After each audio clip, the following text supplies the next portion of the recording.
कैसे हो भाई और बहनों? अच्छे हैं ना सब जन जो ऑनलाइन देख रहे हैं और जो आत्मिक रूप से यहाँ पे उपस्थित हैं? कैसे आप लोग? अच्छे हैं ना यीशु के नाम से? तो भाई और बहनों, जैसे आप लोग जानते हैं ये आगमन का काल है। ये शुरुआत हुई है आगमन के काल की। आगमन को इंग्लिश में एडवेंट बोलते हैं। आगमन का काल यानी यीशु के आने का समय। अभी इस आगमन काल में हम आत्मिक रूप से तैयारी कैसे करेंगे? तो इसके लिए क्या करना है? हमें वचनों को पढ़ना है और जितना ज़्यादा समय हो सके यीशु के पास हमें बैठना है। तो इस भाइयों बहनों, इस आगमन के समय में यीशु सिर्फ हमारे पास आने का समय नहीं, तो हमें भी यीशु के और नज़दीक निकट जाने का समय। अभी हम लोग कैसे यीशु के पास जाएंगे? किस जरिए जाएंगे? जैसे बोलते ना, अगर एक पुल रहेगा तो पुल के द्वारा हम लोग इस पार से उस पार जा सकते हैं। तो अभी हम यीशु के पास कैसे जाएंगे? तो इसके लिए हम पहला वचन पढ़ेंगे याकूब 4:8 में, जेम्स 4:8 में। ईश्वर के पास जाए और वह आपके पास आएगा। पापी अपने हाथ शुद्ध कर, कपटी अपना हृदय पवित्र कर। हमें भी यीशु की तरफ एक कदम आगे बढ़ाना है। हम पापी हैं, लेकिन हम जब पापों का पश्चाताप करते हैं तो यीशु हमें क्षमा कर देता है। यीशु हमें क्षमा कर देता है। हमें रोज का रोज यीशु के सामने बैठकर अपने पापों को कबूल करना है, ना कि दूसरों के पापों की तरफ हमें ध्यान देना है। और यीशु के पवित्र लहू से हमें रोज का रोज धोकर शुद्ध करना है। जैसा हमारा यीशु सर्वगुण संपन्न था, वो गरीब नम्र बनकर इस दुनिया में आया था, वैसे ही हम आत्मा से गरीब नम्र बनकर ईश्वर के पास जाना है। हम पूरे नम्रता से ईश्वर के पास जाना है, तो ही हम ईश्वर जैसे बन सकते हैं। लेकिन हम क्या करते हैं? बराबर उसका उल्टा करते हैं। हम ईश्वर के पास जाने के बजाय हम संसार में ज़्यादा रहते हैं और भटक जाते हैं। इसलिए प्रभु इस वचन के द्वारा हम सभी से बात कर रहा है। बारूक का ग्रंथ 4:28-29 हम वचन पढ़ेंगे। बारूक 4:28-29। जो ऑनलाइन देख रहे हैं वो लोग आप प्लीज़ बाइबल लेके बैठे, ताकि आप लोग जान सकेंगे कि यीशु के पास गहराई से और अधिक कैसे नजदीक जाए। यहाँ हम वचन पढ़ेंगे।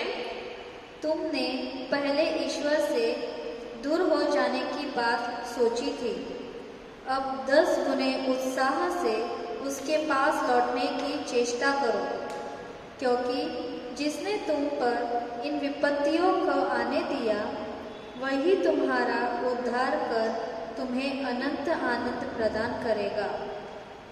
यीशु के पास हमें लौट जाना है, क्योंकि यीशु ही हमें अनंत जीवन प्रदान करेगा। हमारा जीवन खुशी और आनंद से भर देंगे। लेकिन हम क्या करते हैं? ईश्वर के छाया में रहने के बजाय हम कहाँ पे रहते हैं? संसार में ज़्यादा रहते हैं और भटक जाते हैं। इसलिए भाइयों बहनों, रोज का रोज हमें प्रार्थना करनी है इस आगमन काल में। बस आगमन काल में नहीं, लेकिन रोज के रोज हम ईश्वर के पास प्रार्थना करनी है और आत्मिक रूप से यीशु के पास जाने की हमें कोशिश करना है। जैसे कि भाई बहनों, आप देखते हैं कि मिसा बलिदान में जो कैंडल लगाते हैं, और अभी एक एक्स्ट्रा कैंडल भी लगा रहे हैं इस आगमन काल में। यहाँ पे भी आप लोग देख रहे हैं एक्स्ट्रा कैंडल 4 रविवार के दिन लगाते हैं। वो इसलिए कैंडल क्या है? इस आगमन काल की शुरुआत हुई है, उसका ये चिन्ह है, सिंबल है वो, कि यीशु के आने का समय आ गया है। तो इस 4 रविवार के दिन जो कैंडल लगाते हैं, क्योंकि यीशु जीवन की ज्योति है और हमारे जीवन में भी यीशु की जीवन की ज्योति जलाने के लिए हम आत्मिक रूप से तैयारी कर सकते हैं, प्रार्थना कर सकते हैं। कैसे करेंगे हम आत्मिक रूप से तैयारी? इसके लिए मैं थोड़े शब्दों में आपको बताऊंगी। पहला है, तो पहले रविवार के दिन हमें क्या प्रार्थना करनी है?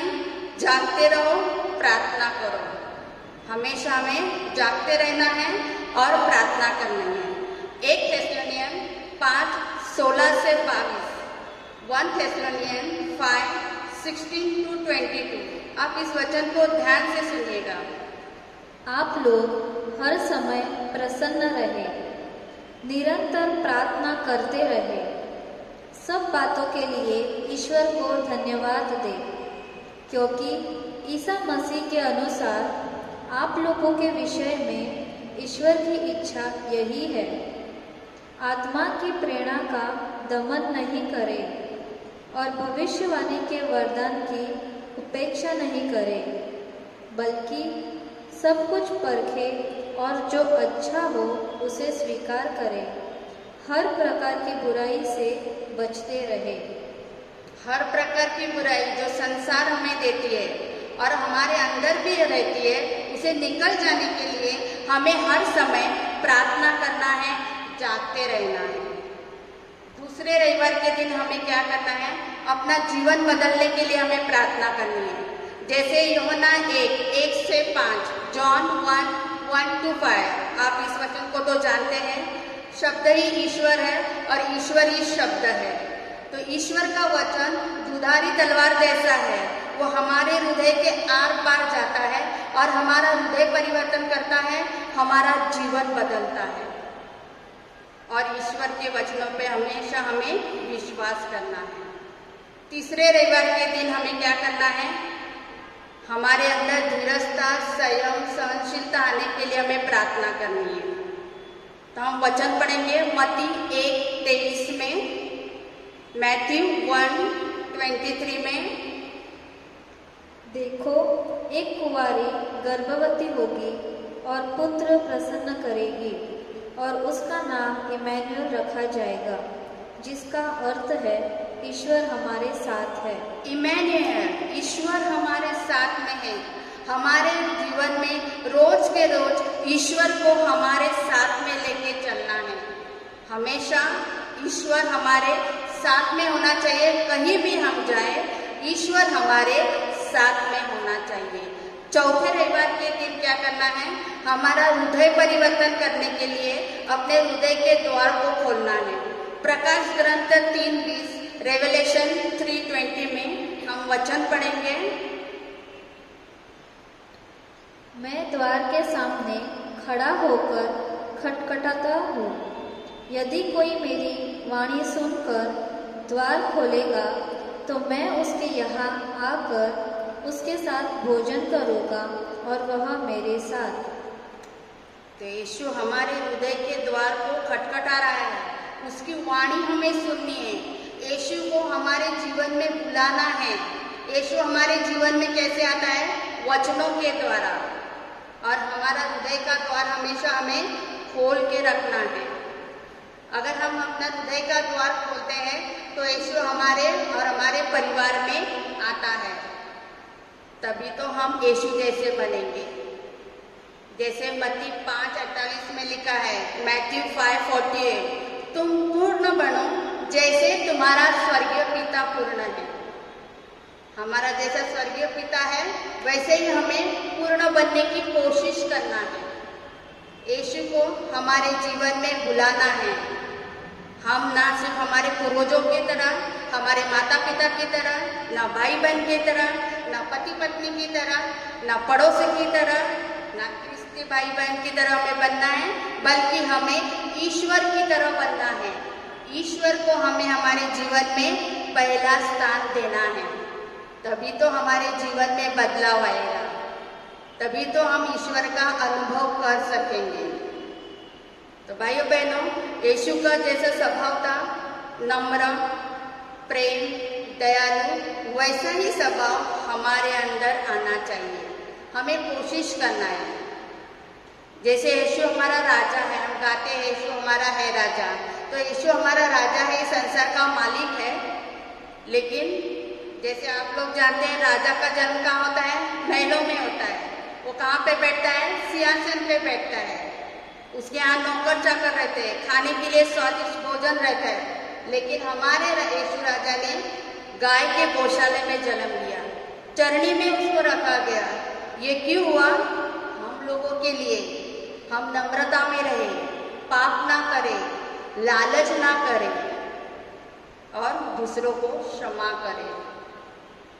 ये सबसे बड़ा कठिन काम है, दूसरों को क्षमा करना। लेकिन हमें वो रोज का रोज करना है।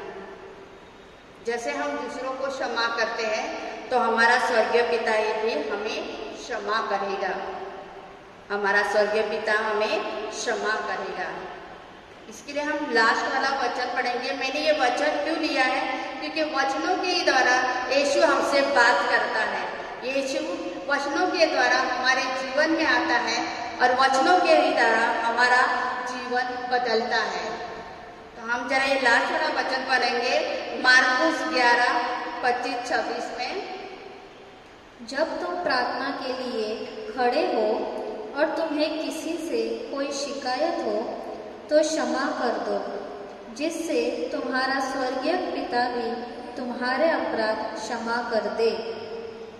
अगर हमारे दिल में किसी के प्रति गुस्सा है, हम किसी को क्षमा नहीं कर पा रहे, इसका मतलब है हमारा कठोर हृदय। हमारा कठोर हृदय हमें वो करने नहीं देता है, या जिसकी वजह से हमारे हृदय में गहरे घाव लगे हैं, वो घाव ईश्वर भर देगा। वो उस पर मलहम पट्टी करेगा और हमें आत्मिक, शारीरिक, मानसिक, भावनाएं चंगाई देगा। इसके लिए रोज का रोज हम ईश्वर के सामने अपने पापों का पश्चाताप तो करना ही है और क्षमा भी करना है। ये सबसे बड़ी बात है। तुम दूसरों को क्षमा करोगे तो स्वर्गीय पिता तुम्हारे अपराध भी क्षमा कर देगा। भाई बहनों, जब पहले मुझे ऐसा लगता था कि क्रिसमस का मतलब है खाना पीना, मौज मस्ती करना। लेकिन जब से मैं शांति सागर प्रार्थना सभा से जुड़ गई, तभी मुझे क्रिसमस का सही मतलब समझ में आया। पश्चाताप करो और क्षमा करो, पश्चाताप करो और क्षमा करो। ये सबसे बड़ा मुश्किल काम मेरे लिए भी था, हम सभी के लिए है। हम पश्चाताप तो करते हैं, प्रभु के सामने कबूल भी करते हैं, लेकिन हम क्षमा नहीं कर पाते हैं। तो भाइयों बहनों, प्रभु हमसे कह रहा है कि आप लोग क्षमा करो, एक दूसरे को क्षमा करो। कोई भी हो उसे क्षमा करो, छोटा हो या बड़ा हो, पड़ोसी हो, नजदीक का हो, बाहर वाला हो, घर वाला हो, कोई भी हो, उसे क्षमा करो। तो हमें क्षमा करनी है। क्षमा करने से क्या होता है? हमें मुक्ति मिलती है, शारीरिक मानसिक मुक्ति मिलती है। हमारे पास अच्छा घर, नौकरी भी अच्छी है, हमारा रहने का लाइफस्टाइल सब कुछ अच्छा है, लेकिन हम क्षमा नहीं करेंगे, इसके तो हम लोग क्या रहेंगे? हमेशा नाखुश रहेंगे, चिंता में रहेंगे, दुखी रहेंगे। इसलिए प्रभु इस आगमन काल में कहता है कि अब तक आपने किसी को क्षमा नहीं किया है तो उसे सच्चे दिल से क्षमा करो। ऊपर ऊपर का नहीं, अंदर से, आत्मा से उसे क्षमा कर दो, तो प्रभु तुम्हारे अपराध भी क्षमा कर देगा। जैसे भाइयों बहनों, हम क्रिसमस के समय में हम घर की साफ सफाई करते हैं, घर को सजाते हैं। अच्छा है, ये हमें करना है, क्योंकि ईश्वर ने हमें घर दिया है तो उसको सजाना है, साफ सुथरा रखना है। पड़ोसी के साथ हमारा संबंध अच्छा नहीं है तो उसको सुधारने की कोशिश करना है। जो परिवार दिया है वो परिवार में एकता में रहना है, खुशी बांटना है। लेकिन सबसे पहले हमें अपने हृदय को साफ करना है। हमारे हृदय में दूसरों के प्रति जो कड़वाहट है उसे दूर करना है, पश्चाताप करना है, क्षमा करना है और ईश्वर की आज्ञा का पालन करना है। यह हमारे लिए बहुत कठिन है। हम सोचते हैं कि हम लोग ईश्वर की आज्ञा का पालन करते हैं, लेकिन हम कैसे करेंगे? सही तरीके से हम ईश्वर की आज्ञा का पालन करते हैं तो ईश्वर भी हमारे जीवन में आनंद देगा, खुशी देगा, धीरजता देगी, संयम देगा। जो हम चाहते हैं उससे पहले ही हमें ईश्वर सब कुछ दे देगा। जैसे भाइयों बहनों, इस क्रिसमस के समय में या आगमन के काल में हम प्रैक्टिकली भी कर सकते हैं। प्रभु ने हमें मौका दिया है। जैसे कि आप लोग जानते हैं कि ये कोरोना की बीमारी है। उस बीमारी की वजह से जो परिवार में आपत्ति आई है, जो परिवार के मुख्य घर के कमाने वाले हैं उनकी मृत्यु हो गई है, या जो परिवार के नज़दीकी है उनकी इस बीमारी के वजह से या अन्य बीमारी की वजह से मृत्यु हो गई है, तो उस परिवार में जाके उनके सुख दुख में हमें शामिल होना है। जो बीमार हैं उनके लिए हमें प्रार्थना करनी है। सेवा नहीं कर सकते तो कम से कम हमें उनके लिए प्रार्थना करनी है। और जो ज्येष्ठ नागरिक है, जो हमारे सीनियर सिटीजन हैं, जो अकेले रहते हैं, जिनके बच्चे बाहर गांव में हैं, या बच्चों ने माँ बाप को बोझ समझकर अनाथ आश्रम या वृद्धाश्रम में डाल दिया है, वो अकेले जीवन बिता रहे हैं, जिनका कोई नहीं है, ऐसे लोगों को जाके हमें मिलना है, फ़ोन करना है या वीडियो कॉलिंग कर सकते हैं, उनसे बातचीत करना है और उनसे बातचीत करके उनका अकेलापन हमें दूर करना है। अगर हम ऐसा करते हैं तो हम ईश्वर की आज्ञा का पालन करते हैं। हमें ईश्वर की आज्ञा का पालन हर समय हर घड़ी करना है, क्योंकि इस आगमन काल में प्रभु यही चाहता है, क्षमा करो और मेरी आज्ञा का पालन करो। हमारे पास 2 जोड़ी कपड़ा है तो अनाथ आश्रम में जो नए कपड़े खरीद नहीं सकते उनको जाके हम दे सकते हैं।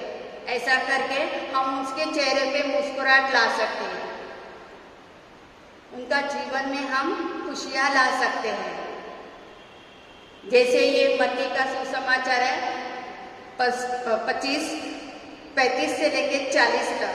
जरा हम वचन पढ़ेंगे, जरा बड़ा वचन है, फिर भी हम वो वचन पढ़ेंगे क्योंकि ये वचन प्रभु हमारे लिए बोल रहा है।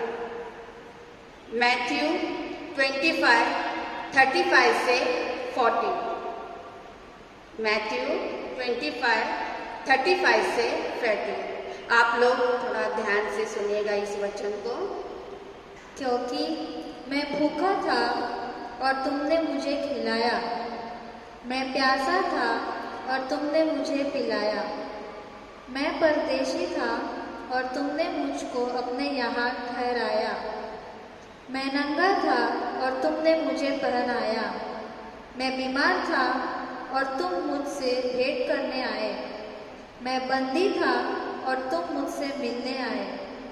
इस पर धर्मी जन से कहेंगे, प्रभु हमने कब आपको भूखा देखा और खिलाया, कब प्यासा देखा और पिलाया, हमने कब आपको परदेशी देखा और अपने यहाँ ठहराया, कब नंगा देखा और पहनाया, कब आपको बीमार या बंदी देखा और आपसे मिलने आए।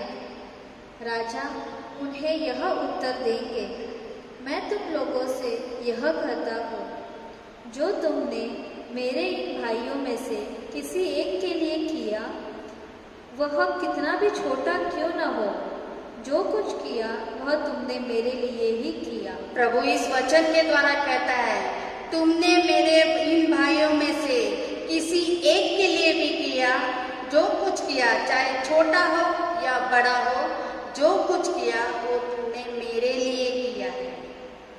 हम किसी की सेवा करते हैं, किसी को मदद करते हैं, तो हम ईश्वर के लिए करते हैं, दिखावे के लिए नहीं करना है। इस हाथ से उस हाथ को पता भी नहीं चलना चाहिए कि हमने क्या किया है। लेकिन आप जो भी करते हैं या हम लोग जो भी करते हैं वो ईश्वर जानता है, ईश्वर देखता है और उसका प्रतिफल हमें वो स्वर्ग में दे देगा।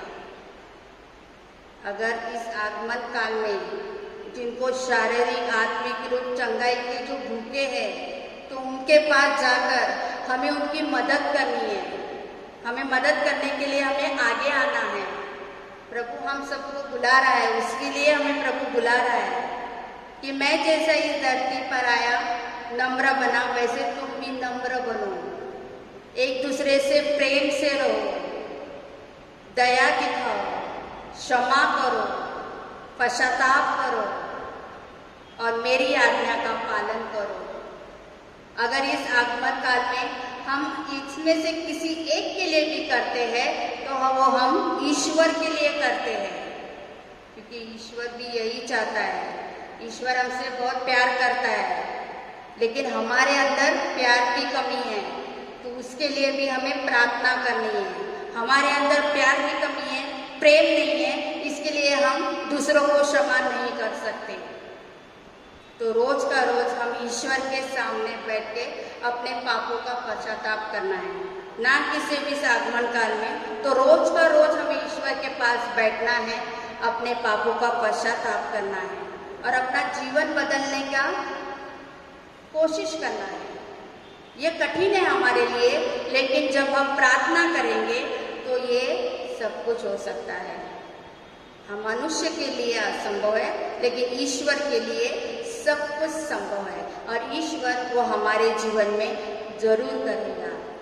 अगर किसी जरूरतमंद को हम खुशी देते हैं, आनंद देते हैं, उनकी सेवा करते हैं, उनके लिए प्रार्थना करते हैं, तो भाइयों और बहनों, सही महीने में ये हमारा क्रिसमस होगा। हम बाहर से तो सब कुछ करते हैं, लेकिन अंदर से आत्मिक तैयारी हमें करनी है। ये आत्मिक तैयारी इस वचनों के द्वारा हमें करनी है। इस वचनों के द्वारा यीशु हमसे कहता है, जैसा तुम्हारा स्वर्ग पिता दयालु है, तुम भी दयालु बनो। हमें दया दिखानी है। हमारे अंदर प्रेम है तो हम दूसरों को प्रेम करेंगे। हमारे अंदर दया है तो हम दया दिखाएंगे। हमारे अंदर नम्रता है तो कोई सामने वाला झगड़ा भी करे, कुछ भी करे, तो भी हम शांत रहेंगे। जैसा हमारा यीशु शांत था, उसे क्रूस पर चढ़ाया गया तभी वो शांत था, उसे कोड़े लगाए तभी भी वो शांत था, ऐसे ही हम भी शांत बने। ईश्वर जैसे बनने की हमें कोशिश करना है। प्रभु यही कहता है इस आगमन काल में, आप मेरे जैसे बनो। हमारे लिए कठिन है ईश्वर जैसा बनना, क्योंकि हमारे घर का आजू बाजू का माहौल वैसा रहता है। लेकिन उसके लिए हम लोग क्या कर सकते हैं? प्रार्थना कर सकते हैं। प्रार्थना के द्वारा प्रभु हर एक परिस्थिति बदलता है। हमें किसी का न्याय नहीं करना है, किसी को जज नहीं करना है, किसी की तरफ उंगली भी नहीं उठाना है। हमारा न्याय प्रभु करेगा। हम बुरे हैं, अच्छे हैं, प्रभु जानता है। हम अंदर से कैसे हैं, बाहर से कैसे हैं, ये भी यीशु जानता है। इसलिए यीशु कह रहा है कि तुम पश्चाताप करो, क्षमा करो। जैसे मैं ये शांति सागर प्रार्थना सभा से जुड़ गई, तभी मुझे मालूम हुआ कि पश्चाताप करना है, क्षमा करना है। नहीं तो ये संसार को यही मालूम है कि क्रिसमस मतलब मौज मस्ती करना, खाना पीना। अभी पीना कोल्ड ड्रिंक्स है या क्या है वो लोग जानते हैं। ये तो थोड़ा बहुत कुछ करना है, ऐसा नहीं कि प्रभु कहता है कि तो आप लोग मत करो, करना है, लेकिन ज़्यादा से ज़्यादा हमें प्रार्थना करनी है। अगर हम ऐसा करते हैं तो भाइयों बहनों, सही महीने में ये हमारी आगमन काल की तैयारी होगी और हमारा ये क्रिसमस होगा। जय